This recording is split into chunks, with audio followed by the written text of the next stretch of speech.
Military bases shape local economy.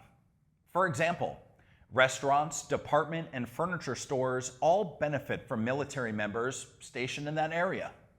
This creates an almost utopic environment.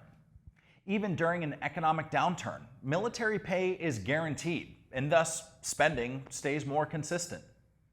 This reduces total risk and partially insulates the fund from external economic factors. The specific markets we operate in are strategically selected.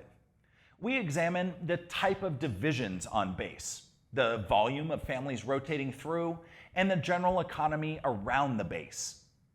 In addition to other research, we review an annual government-funded study which shows how military bases impact the economy in their communities.